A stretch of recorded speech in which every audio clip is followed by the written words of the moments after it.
Sebab kalau dikatakan bahwa syarat taubat itu tidak mengulangi, berarti kalau mengulangi lagi batal taubatnya. Maka syaratnya bukan tidak mengulangi, tapi tekad saat bertobat itu dia bertekad kuat untuk tidak mengulangi.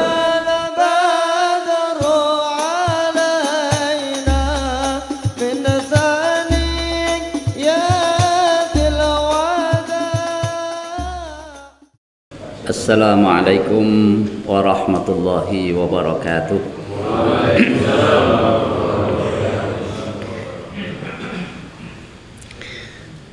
Innal hamdalillah nahmaduhu wa nasta'inuhu wa nastaghfiruh wa na'udzu billahi min shururi anfusina wa sayyiati a'malina may yahdihillahu fala mudilla lahu wa may yudlil falan tajida lahu waliyyan mursyida. Asyhadu an la ilaha illallah wahdahu la syarika lah wa asyhadu anna Muhammadan abduhu wa rasuluh la nabiyya wa la rasula ba'dah.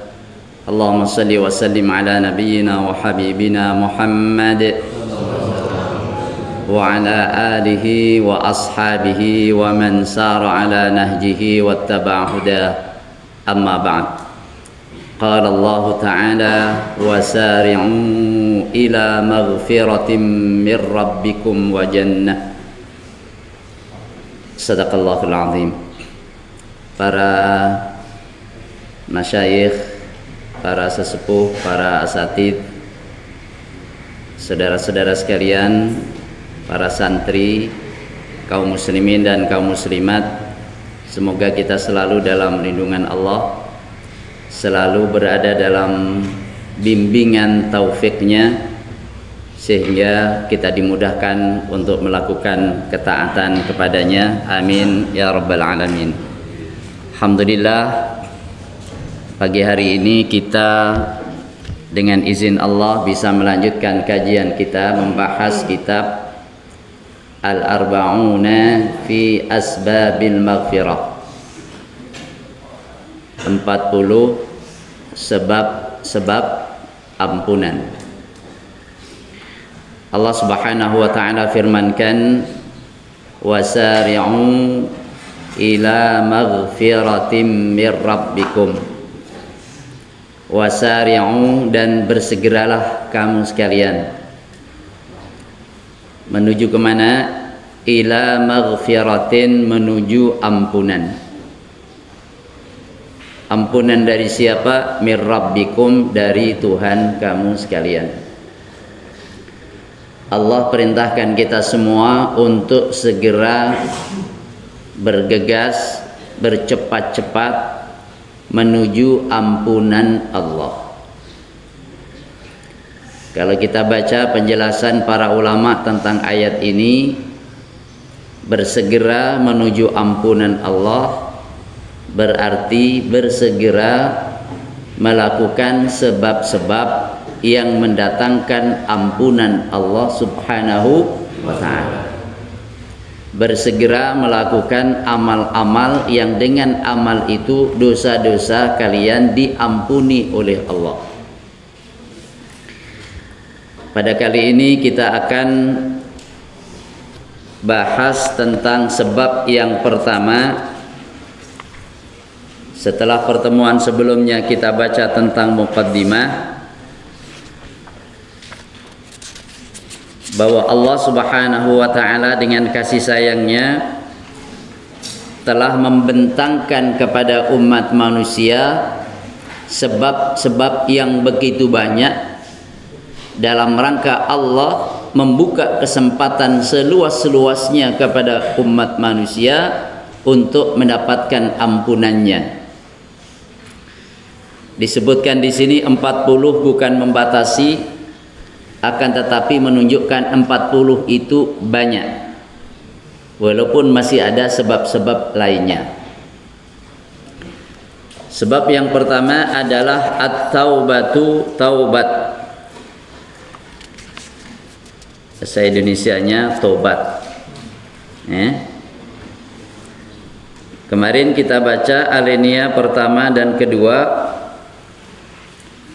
Wa hiya nadamun 'ala dzanbi, taubat itu penyesalan terhadap dosa.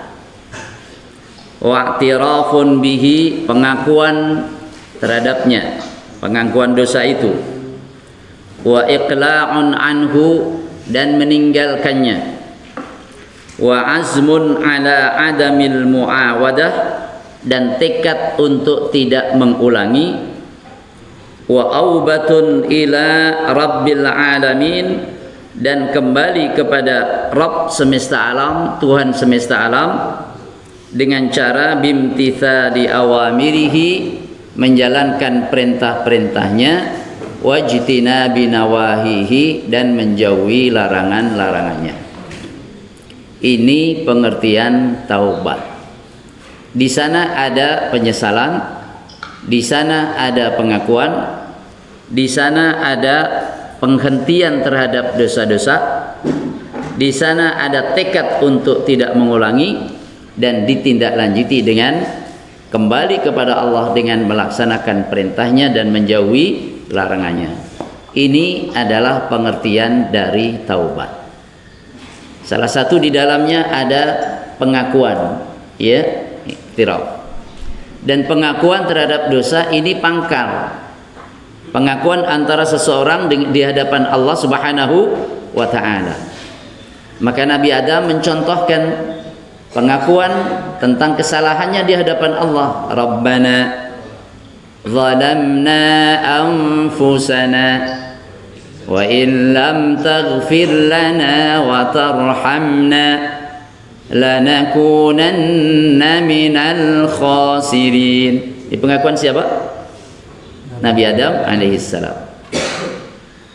Kemudian pengakuan nabi-nabi yang lain seperti Nabi Yunus ketika berada di dalam perut ikan, ditelan oleh ikan, dalam kegelapan ia mengakui, bertasbih kepada Allah, mengakui kesalahannya. La ilaha illa anta subhanaka inni kuntu minadh zalimin. Ini pengakuan, Maha suci Engkau ya Allah, sesungguhnya aku termasuk orang-orang yang berlaku zalim. Pengakuan. Pengakuannya di dunia, bukan di akhirat. Kalau ngaku di akhirat udah nggak kepake lagi. Fa'tarafu, terus jadi itu pengakuan di akhirat. Mereka mengaku tentang dosa-dosanya, maka fasuqqan, celakalah kalian, jauhlah kalian. Begitu. Jadi mumpung kita masih punya kesempatan untuk bertaubat. Apa dalilnya? Wad dalilu qauluhu ta'ala wa huwa alladhi yaqbalu at-taubata 'an 'ibadihi wa ya'fu 'anis sayyi'at wa ya'lamu ma taf'alun. Dalilnya adalah firman Allah Ta'ala, wa huwa, dan dialah, dia Allah, alladzi, yang yaqbalu, menerima, at-taubata, taubat. Dialah Allah yang menerima taubat. An ibadihi, dari hamba-hambanya. Wa ya'fu 'anis sayyi'at, wa ya'fu, dan memaafkan, menghapuskan. Maka kalau disebut afal atharu, bekasnya sudah hilang. Wa ya'fu, dan menghapuskan, anis sayyiati, keburukan-keburukan. Wa ya'lamu, dan ia mengetahui, ma taf'aluna, apa yang kalian perbuat, apa yang kalian lakukan. Di dalam ayat ini pertama Allah tegaskan bahwa orang yang mau bertobat Allah terima tobatnya. Wa huwallazi yaqbalu taubata, Allah berkenan menerima taubat. Apa itu taubat? Seperti yang tadi disebutkan di awal. Ada penyesalan, ada pengakuan, ada tekad untuk tidak mengulangi. Apa bedanya tekad untuk tidak mengulangi dengan tidak mengulangi? Sebab kalau dikatakan bahwa syarat taubat itu tidak mengulangi, Berarti kalau mengulangi lagi batal taubatnya. Maka syaratnya bukan tidak mengulangi, tapi tekad saat bertobat itu dia bertekad kuat untuk tidak mengulangi. Bukan saat bertobat, ya Allah, ya Allah, ya Allah, ampuni ya Allah, tapi dalam hatinya mengulangi. Nah, itu belum disebut taubat. Benar-benar dia sudah bertekad untuk tidak mengulangi, itu baru disebut taubat. Adapun di kemudian hari, atau boleh jadi di hari yang sama, ia mungkin melakukan kesalahan yang mirip atau sama dengannya.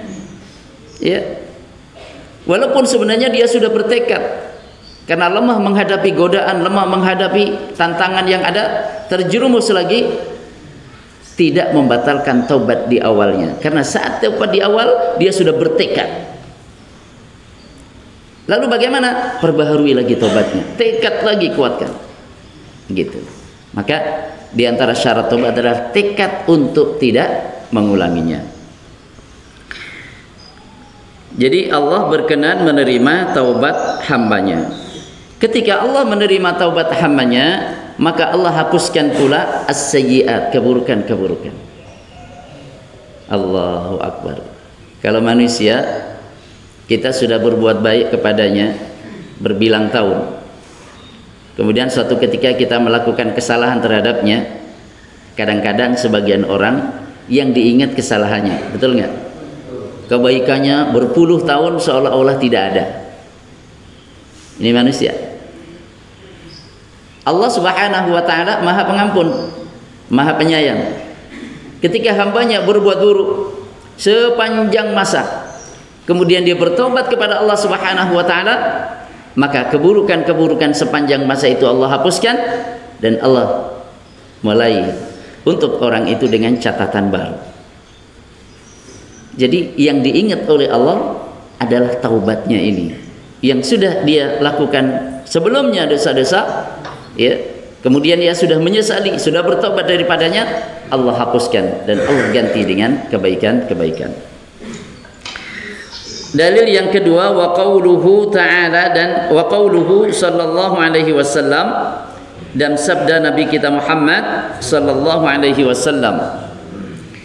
Sabdanya, innal abda, sesungguhnya seorang hamba. Innal abda, sesungguhnya seorang hamba, manusia maksudnya. Idza tarafa bidzambihi, idza tarafa, apabila mengakui, idza tarafa, apabila mengakui bidzambihi, dosanya. Tsumma taba, kemudian ia bertaubat. Taballahu alaihi, maka Allah menerima taubatnya. Jadi ayat dipertegas oleh hadis Nabi, ada pengakuan, ada taubat, maka Allah terima taubat. Hadis ini diriwayatkan oleh Imam Bukhari dan Imam Muslim. Syarat-syarat taubat yang telah disebutkan di awal tadi diikuti dengan syarat yang terakhir, yaitu masih dalam kesempatan taubat. Kalau kesempatan taubat itu sudah tertutup, maka Allah tak terima lagi taubatnya. Kapan tertutupnya taubat? Kapan kesempatan itu hilang? Ya, kita baca, wababut taubati maftuhun. Wababut taubati, dan pintu taubat, maftuhun, itu terbuka. Jadi babut taubat, pintu taubat itu terbuka. Tulal laili wan nahar, sepanjang malam, sepanjang siang. Siang malam selalu dibuka itu pintu taubat. Sekarang di waktu pagi pintu taubat terbuka. Sampai siang terbuka, sore terbuka, malam terbuka, kapan saja dibuka, sepanjang siang, sepanjang malam. Malam yugharghiril abdu, malam selagi belum, ma selagi lam belum. Yugharghir al abdu, al-abdu seorang hamba, yugharghir mengalami sakratul maut. Yugharghir itu artinya nyawa sudah sampai di kerongkongan. Orang ketika dicabut nyawanya itu kan dari kaki. Kaki mulai dingin kakinya. Tolong ditalkin, tolong ditalkin. Yang pegang bagian kaki sudah merasakan dingin. Kenapa enggak mulai dari kepala saja? Mulai kaki. Kaki dingin. Ya. Mau lari gimana? Enggak bisa. Kakinya sudah dicabut nyawanya dari kaki. Sehingga dia tidak bisa lari lagi sudah. Kalau mungkin dicabut dari bagian yang lain, kakinya masih bisa lari, mungkin dia lari. Maka dari kaki dingin. Terus sampai di tenggorokan. Sudah. Kemudian terakhir sampai matanya. Kemudian matanya melihat mengiringi ruh yang dicabut. Sehingga dia menyaksikan apa yang dialaminya. Selagi nyawa belum sampai di kerongkongan, orang mau bertobat, maka diterima tobatnya oleh Allah Subhanahu wa taala. Ini ma lam yughargir. Au tatlu' asy-syamsu min maghribiha. Au tatlu' atau terbit asy-syamsu matahari min maghribiha dari arah baratnya. Ya, kalau kematian seseorang itu bersifat pribadi.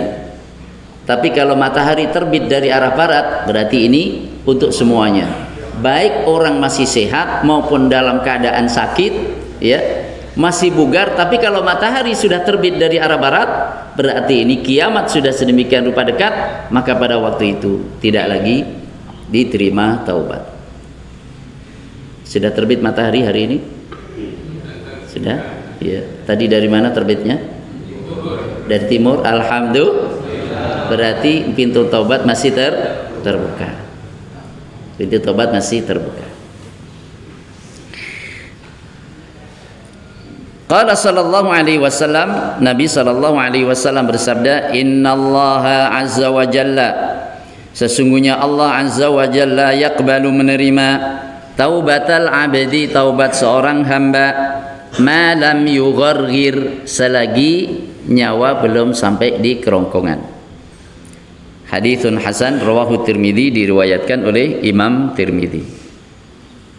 Maka al hayatu ni'mah, kehidupan ini nikmat, kehidupan ini fursah, kesempatan.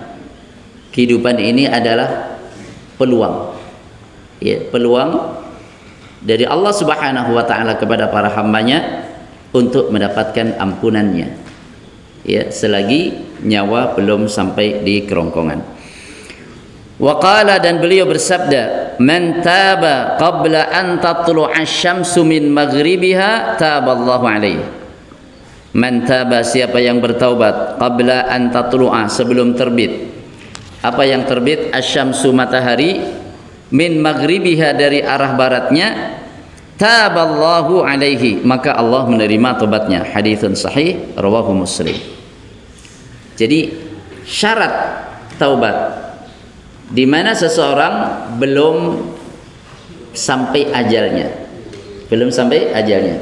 nyawa belum sampai di kerongkongan, Allah berkenan menerima taubatnya.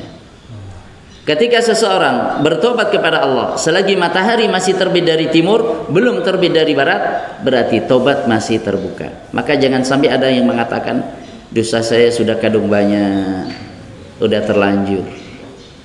Ya, sudah terlanjur, sudah kadung banyak dosa saya, sudah tidak ada kesempatan lagi.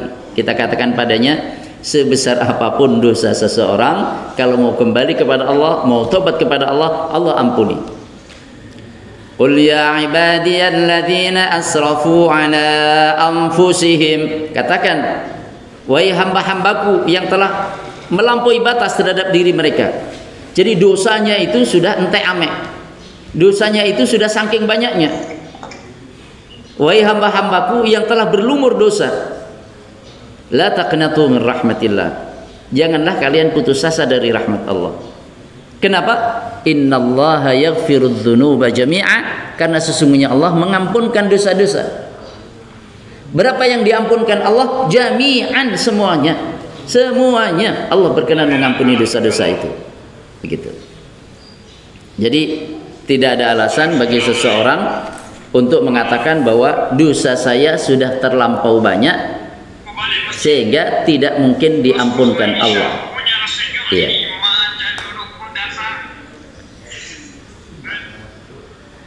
Wa man qabilallahu taubatahu raja'a ka yauma waladathu ummuhu, bukan ka yaumi, ya, ka yauma waladathu ummuh, karena ini dzaraf, ya, bukan majrur bukan, ya, sebagai dzaraf walaupun posisinya majrur. Wa man qabilallahu, wa man dan siapa qabilallahu yang Allah terima taubatahu taubatnya. Ini siapa yang Allah terima taubatnya karena ia bertobat dengan syarat-syaratnya tadi. Ada penyesalan, ada pengakuan, ia meninggalkan dosa yang ia taubati, kemudian apa? Ia bertekad tidak mengulangi, dan kemudian ia tindak lanjuti dengan melaksanakan perintah Allah. Allah akan terima taubatnya. Siapa yang Allah terima taubatnya, raja'a maka kembalilah ia kayauma waladathu ummuh, seperti pada hari ia dilahirkan oleh ibunya. Jadi siapa yang Allah terima taubatnya, maka ia kembali seperti pada hari ia dilahirkan oleh ibunya. Saat kita lahir bawa dosa enggak? Enggak ada, bersih. Setiap bayi yang lahir dalam keadaan fitrah, tidak membawa dosa. Karena setiap orang bertanggung jawab dengan dosa yang dilakukannya sendiri. Maka anak yang lahir, dia belum berbuat apa-apa, maka dia tidak ada dosa apa-apa. Siapa yang bertaubat dan taubatnya diterima oleh Allah Subhanahu wa taala, maka Allah kembalikan kebersihannya itu seperti bersihnya bayi yang baru dilahirkan. Allahu Karim, Allah Maha Mulia, Ya Mannan, Allah Maha Pemberi, Allah Maha Wasi'ul Maghfirah, luas ampunannya. Qala sallallahu alaihi wasallam, Rasulullah sallallahu alaihi wasallam telah bersabda, at-taibu minadz-dzanbi kaman la dzanbalah. At-taibu orang yang bertaubat, minadz-dzanbi dari dosa, kaman itu seperti orang, la dzanba yang tidak ada dosa, lahu baginya. Jadi orang yang telah bertaubat dari dosanya itu seperti orang yang tidak punya dosa lagi. Allah bersihkan. Hadis ini haditsun hasan, rawahu Ibnu Majah, diriwayatkan oleh Imam Ibnu Majah. Terus apakah kalau orang bertobat dari sebagian dosa saja Allah berkenan menerimanya? Mungkin ada yang nanya, masa tobat setengah-setengah? Orang kan mungkin punya dosa, ada kebiasaan buruk A1, kebiasaan buruk 2, kebiasaan dosa 3, ya? Ya. Orang bertobat, ya Allah saya bertobat kepadamu dari dosa yang pertama ini. Orang biasa gunjing orang lain, ya Allah saya tobat dari segala dosa, saya suka menggunjing orang. Allah terima dosanya. Apa terima tobatnya? Walaupun dia belum bertobat dari dosa yang lain belum diampuni oleh Allah. Walaupun kita sebenarnya diperintahkan oleh Allah untuk bertobat dari semua dosa. Maka astaghfirullahaladzim min jami'idz dzunubi wal ma'asi, ya Allah. Aku mohon ampun kepada Allah yang Maha Agung dari semua dosa-dosa, dari semua perbuatan-perbuatan maksiat. Jadi keseluruhan. Ini yang diwajibkan, bertobat dari semua dosa. Walaupun begitu, kalau sekiranya seseorang bertobat dari sebagian dosa, ya, orang belum bisa sepenuhnya meninggalkan riba umpamanya, tapi dia sudah bertobat dari dosa-dosa yang lain. Dosa-dosanya itu diampunkan Allah, yang belum ditobati belum diampunkan oleh Allah. Orang bertobat dari kebiasaan riba, Allah terima taubatnya. Tapi dia belum bertobat dari sebagian dosa yang lain, suka gunjing orang. Maka yang tobat yang dosa yang belum dia tobati juga belum diampunkan oleh Allah Subhanahu wa taala. Kecuali ampunan yang Allah giring kepada kita di luar kehendak kita. Mau? Jadi ada ampunan yang Allah berikan kepada hambanya, tapi hambanya nggak minta ampun, tapi diampuni oleh Allah. Antara lain adalah dengan cara Allah berikan musibah. Mau dapat musibah? Ralat, jangan minta musibah, jangan.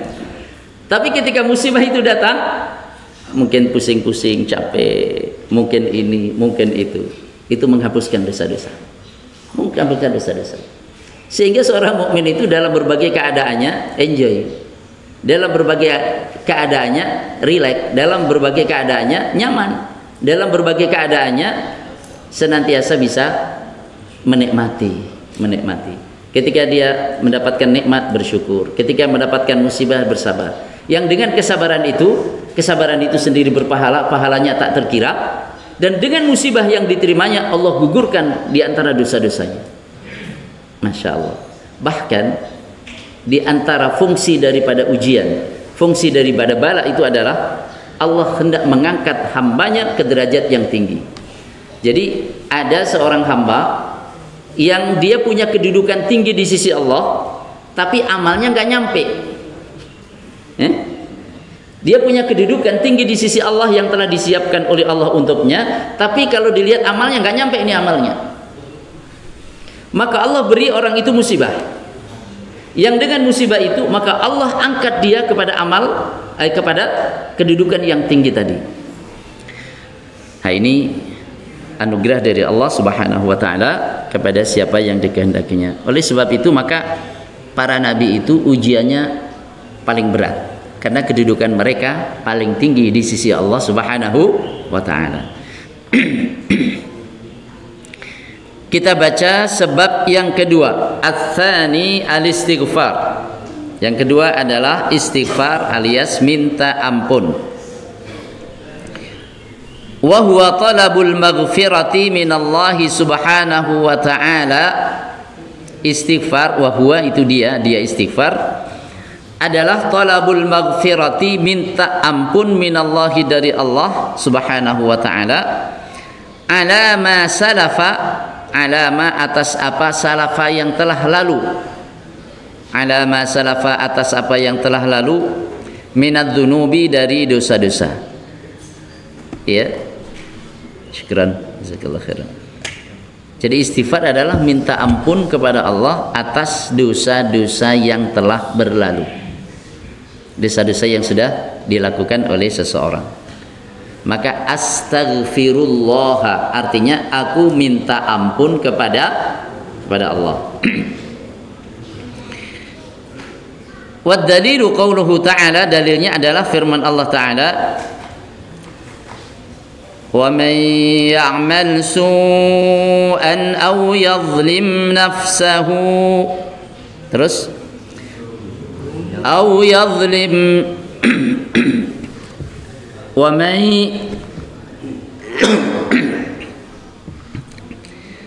ومن يعمل سوءا أو يظلم نفسه ثم يستغفر الله يجد الله غفورا رحيما.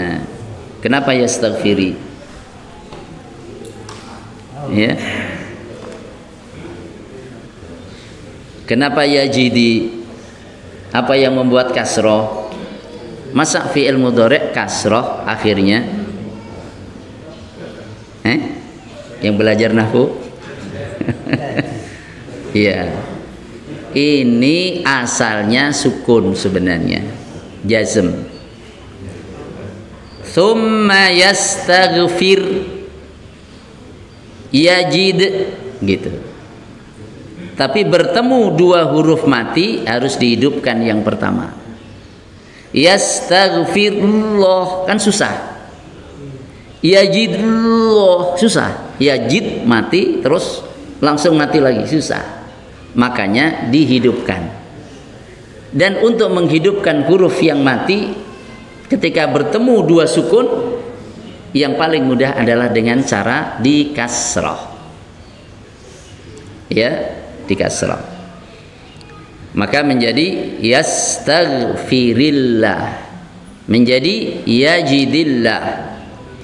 Wa may ya'mal, dan siapa yang berbuat su'an, keburukan. Apa yang dimaksud keburukan? Dosa secara umum. Ya, dosa secara umum, perbuatan maksiat secara umum, yang besar maupun yang kecil.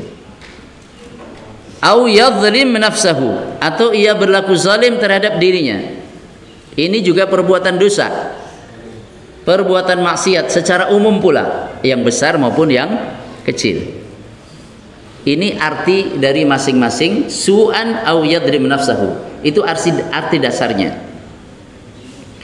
Tapi ketika kedua-duanya disebutkan secara bersamaan, maka su'an yang dimaksud di sini adalah siapa yang melakukan perbuatan buruk, adalah dosa yang berkaitan dengan orang lain.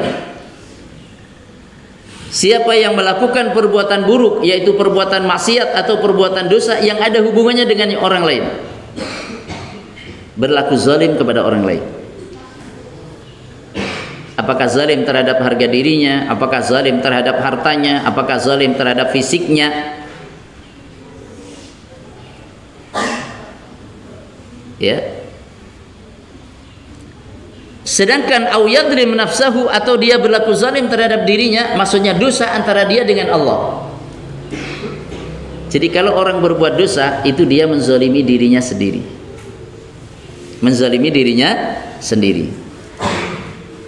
Iya, karena mencelakakan dirinya. Jadi berbuat dosa itu mencelakakan diri, dan orang yang mencelakakan dirinya sendiri, maka itu namanya menzalimi diri. Itulah perbuatan dosa. Siapa yang melakukan perbuatan buruk, dosa hubungannya dengan orang lain, atau berlaku zalim terhadap dirinya, dosa antara dia dengan Allah, thumma yastaghfirillah, kemudian dia mohon ampun kepada Allah, yajidillaha, maka dia dapati Allah ghafurar rahima, sebagai yang maha pengampun dan maha penyayang. Maka dia mendapati Allah ghafuran rahima, yang maha pengampun dan maha penyayang. Ini santri belum pada pegang kitab apa? Kurang kitabnya? Ya. Ini ngajinya nguping berarti ini. Dibiasakan ngaji pakai kitab, ya. Dibiasakan ngaji pakai kitab. Iya. Nah itu ada itu. Iya, Masya Allah. Jadi supaya jangan terkesan ngaji kitab itu elit gitu ya, elit orang-orang tertentu saja. Ya kita biasakan juga ngaji kita, ngaji setengah bulanan ini baca kitab semuanya pegang. Iya. Tapi saya belum bisa baca, nggak apa-apa, pegang. Paling nggak pegang itu sudah lumayan, gitu ya. Iya, pegang. Iya. Insya Allah rata-rata sudah bisa baca. Ya. Nah, kemudian biasanya itu pakai pen, ya. Kemudian diartikan. Bahkan Imam Malik rahimahullah, Imam Malik ini siapanya? Imam Syafi'i, gurunya Imam Syafi'i. Ketika Imam Malik ini masih belajar, pen zaman dulu itu pakai ditutul begitu. Jadi pakai ini, terus ini tinta buat nulis, tinta buat nulis. Saat nulis ini pennya ini patah, sehingga nggak bisa nulis kan. Begitu patah langsung respon qalamun bidinar, ngomong ke teman-temannya, siapa? Pen saya beli dengan 1 dinar. Tuh, 1 pen diberi 1 dinar. 1 dinar itu 4 gram seperempat emas. Emas segram seberapa sekarang? Udah lama nggak beli. Iya, 800 ya? 950, hampir 1 juta ya, Masya Allah. Berarti 4 juta berapa itu? 4.250.000 kurang lebih. Jadi begitu pennya itu patah, langsung dia mengatakan qalamun bidinar. Yang punya pen saya beli dengan 1 dinar. Kira-kira kalau kita di sampingnya, kita jual nggak pen kita?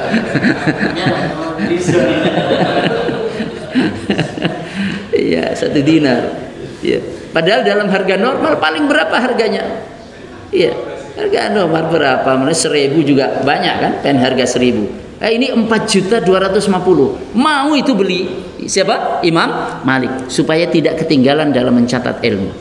Gitu. Ah, itu al-hirs, kesungguhan untuk mencari ilmu. Makanya disitulah bedanya. Ada orang yang kemudian menjadi alim, sama-sama ngaji, tapi yang satu menjadi alim, yang satu ya biasa-biasa saja. Nah, itu bedanya. Dzakaun wa hirsun, ada kesungguhan, ada hirs. Tidak ingin melewatkan satu sesi, tidak ingin melewatkan satu penyampaian kecuali dia telah kuasai sedemikian rupa. Bahkan ini faedah, Al-Imam An-Nawawi beliau itu ngaji tentang Sahih Muslim dari gurunya. Ngaji kitab Sahih Muslim. Ya, jadi hadis-hadis yang terdapat di dalam kumpulan hadis sahih yang dihimpun oleh Imam Muslim. Ngaji dengan syekhnya, dengan gurunya. Dia catat. Setelah itu dia pulang di rumah, kemudian ia baca catatan itu dan dia baca dari kitab yang lain. Baca dari kitab yang lain, dari ingatan yang dia baca dari kitab-kitab yang lain, kemudian beliau buat syarah. Penjelasan. Jadi penjelasan dari gurunya ditambah dengan hasil bacaan beliau, telaah beliau terhadap kitab-kitab yang lain. Ya. Dari hasil telaah itu dan yang disampaikan oleh gurunya, maka jadilah kitab namanya Syarah Sahih Muslim oleh Imam Nawawi. Bisa kita baca sampai sekarang. Jadi Imam Nawawi itu saat belajar dia menyusun kitab. Saat menyusun kitab itulah beliau belajar. Jadi belajarnya adalah dibarengi menyusun kitab. Menyusun kitabnya adalah proses beliau belajar. Jadi bukan kemudian kitab selesai udah tumpuk, terus bulan depan baru dibuka. Bukan. Nah, itu potongan ulama kalau begitu. Tapi yang bukan ulama ya biasalah. Bulan depan baru nanti dibuka lagi. Enggak apa-apa. Iya. Itu Imam Nawawi begitu. Jadi bukan hanya dibuka, dibaca, kemudian disempurnakan dengan hasil bacaan-bacaan yang lain, jadilah syarah yang lebih utuh dibanding syarah yang disampaikan oleh gurunya. Masya Allah. Kan cakep tuh. Ini nanti dibaca, setelah itu muncul kitab yang lebih lengkap daripada ini. Sudah ada penjelasan-penjelasannya, Masya Allah. Ditulis oleh Syekh Ansari Asy-Syamlawi.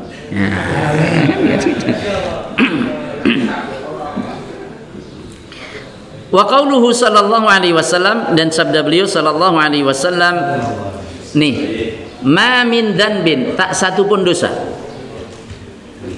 Ma min abdin, tak seorang pun hamba yudhnibu dzanban, yang melakukan perbuatan dosa, fayuhsinut tuhura, kemudian ia baguskan dalam bersuci, maksudnya dia berwudu dengan baik, berwudu dengan sempurna. Jadi kalau orang berbuat dosa, setelah itu dia berwudu, fayuhsinut tuhur, thumma yaqumu fayusalli, kemudian dia berdiri lalu tunaikan salat. Berapa? Raka'ataini, 2 rakaat. Jadi kalau orang melakukan perbuatan dosa, menyesal, setelah itu dia ambil air wudu, ia wudu dengan baik, ia berdiri, ia sholat 2 rakaat. Setelah itu thumma yastaghfirillah, kemudian dia beristighfar kepada Allah, mohon ampun kepada Allah azza wa jalla. Illa ghafarallahu lahu, melainkan Allah berikan ampunan kepadanya. Illa, melainkan ghafara, mengampuni siapa? Allahu, Allah, lahu, kepadanya. Hadis sahih rawahu Abu Dawud. Jadi tak seorang pun hamba yang melakukan perbuatan dosa, kemudian ia bersuci dengan baik, lalu berdiri menunaikan sholat 2 rakaat, lalu beristighfar mohon ampun kepada Allah, melainkan Allah berikan ampunan kepadanya. Ini yang sering disebut dengan sholat taubat. Jadi sholat taubat ada dasarnya enggak? Ada. Tapi apakah orang taubat harus sholat? Enggak mesti. Tapi kalau orang bertobat kepada Allah dengan melaksanakan sholat 2 rakaat dalam keadaan suci, karena ada kalanya orang mau bertobat dalam keadaan haid, Apakah menunda tobatnya nanti kalau sudah bersih dari haid baru bersuci kemudian tobat? Enggak. Saat haid pun bertobat kepada Allah walaupun tidak pakai sholat. Jadi sholat taubat 2 rakaat ini bukan syarat diterimanya tobat, bukan. Maka tidak termasuk syarat yang disebutkan di awal. Tapi kalau orang bisa bersuci kemudian sholat sunnah 2 rakaat, mohon ampun kepada Allah, Allah berikan ampunan kepadanya. Subhanallah.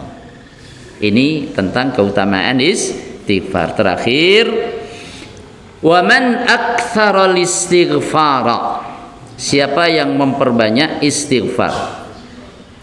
Wa man aktsara, dan siapa yang memperbanyak al-istighfar, istighfar, hazal falaha, maka ia mendapatkan keberuntungan, mendapatkan kemenangan. Wad dalil, dalilnya adalah qauluhu sallallahu alaihi wasallam, enggak pakai wawu itu. Wad dalilu qauluhu sallallahu alaihi wasallam, tuba liman wajada fi sahifatihi istighfaran katsira. Berbahagialah, tuba, liman wajada, bagi orang yang mendapati fi sahifatihi, di lembaran amalnya, mendapati apa? Istighfaran, istighfar, katsiran, yang banyak. Berbahagialah atau beruntunglah orang yang mendapati istighfar banyak di lembaran amalnya. Jadi nanti saat amal itu dibuka, masing-masing orang, iqra kitabak kafa binafsikal yawma 'alaika hasiba, baca catatan amalmu, cukup itu sebagai penghitung amalmu, ya. Orang yang mendapati istighfarnya banyak, catatan istighfar, istighfar, istighfar, istighfar, banyak istighfarnya, kata Rasulullah, tuba, orang itu beruntung. Gampang apa susah istighfar? Astagfirullah, astagfirullah, astagfirullah, mudah kan? Ya. Mau lebih lengkap lagi, astagfirullahalladzi la ilaha illa huwal hayyul qayyum wa atubu ilaihi, astagfirullahal azim alladzi la ilaha illa huwal hayyul qayyum wa atubu ilaihi. Hadis ini sahih, rawahu Ibnu Majah, diriwayatkan oleh Ibnu Majah. Jadi beruntung dan bahagialah orang yang mendapati di catatan amalnya itu istighfar yang banyak. Barakallahu fikum, semoga bermanfaat. Ini sebab pertama taubat, sebab kedua adalah istighfar. Dengan kedua sebab ini seseorang mendapatkan ampunan Allah. Siapa yang Allah ampuni bertobat kepada Allah, maka Allah berikan ampunan kepadanya, maka Allah hapuskan dosa-dosanya sebagaimana ia baru lahir dari perut ibunya. Makanya orang yang baru masuk Islam, ya, al-Islamu yahdimu ma qablahu. Orang kafir 90 tahun, kafir dia. Kafir 90 tahun. Ya. Kemudian di usia 90 tahun dia sadar. Bertobat kepada Allah, bersyahadat asyhadu an la ilaha illallah wa asyhadu anna Muhammadar Rasulullah, menyatakan diri sebagai muslim yang baik, semua dosa sebelumnya dihapuskan oleh Allah. Al-Islamu yajubbu ma qablahu aw yahdimu ma qablahu. Islam itu menghapuskan dosa-dosa sebelumnya. Itu salah satu sebab pula, insyaallah nanti di babnya akan kita baca. Barakallahu fikum. Assalamualaikum warahmatullahi wabarakatuh.